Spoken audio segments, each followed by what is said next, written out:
ഗാസയിലേക്ക് ഭക്ഷ്യവസ്തുക്കളും മറ്റും നിയന്ത്രിതമായി എത്തിക്കാൻ അനുവദിക്കുമെന്ന് ഇസ്രയേൽ.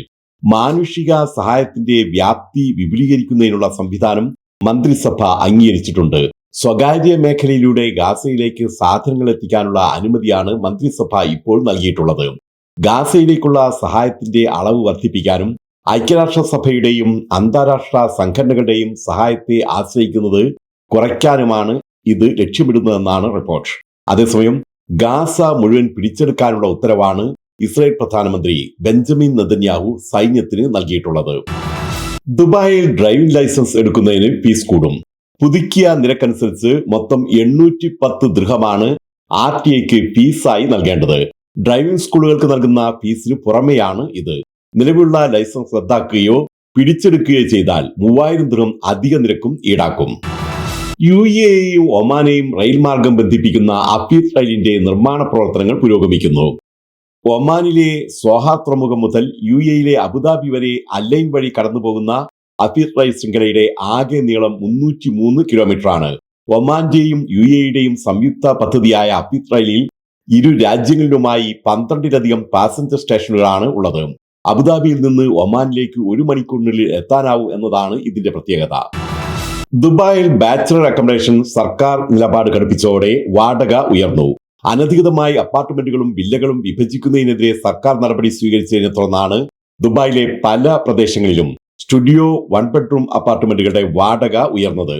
പരിശോധന കർശനമായതോടെ കെട്ടിട ഉടമകൾ ഫ്ളാറ്റുകൾ ഇപ്പോൾ കുടുംബങ്ങൾക്കും കോർപ്പറേറ്റ് വാടകക്കാർക്കും മാത്രമാണ് അധികവും വാടകയ്ക്ക് നൽകുന്നത്. ജിദ്ദ സമ്മർ ഫെസ്റ്റ് സന്ദർശകരുടെ ഒഴുക്ക് കൂടി. സൗദി അറേബ്യയിലെ മുൻനിര ടൂറിസം കേന്ദ്രമെന്ന നിലയിൽ ജിദ്ദയിലേക്ക് സന്ദർശകരെ ആകർഷിക്കുന്ന ഫോറസ്റ്റ് വണ്ടേഴ്സ്, ഹൊറർ ഫെസ്റ്റ്, അൽ ബലാദിലെ സംഗീത വിരുന്നുകൾ, പൈതൃക ഷോപ്പിംഗ് എന്നിവ മുതൽ സിറ്റി വാക്ക്, സർക്കസ് ഷോകൾ എന്നിവയും ഇത്തവണത്തെ ജിദ്ദ സമ്മർ ഫെസ്റ്റിന്റെ പ്രധാന ആകർഷണങ്ങളാണ്.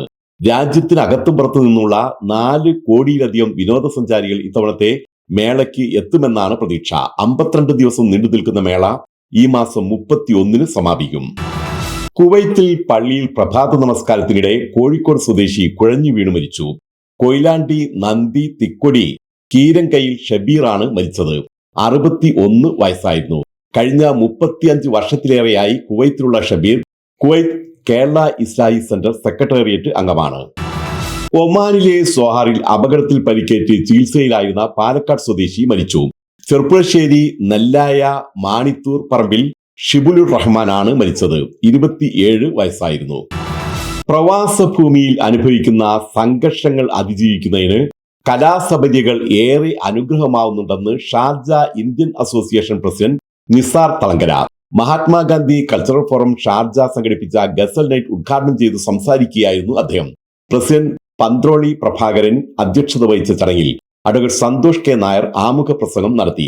Association treasurer Shaji John, advocate YA റഹീം, ഡോക്ടർ പ്രമോദ് മഹാജൻ, റജി മോഹൻ നായർ, അനിൽ നായർ, അഡ്വക്കേറ്റ് ഷാജഹാൻ തുടങ്ങിയവർ ആശംസകൾ നേർന്നു.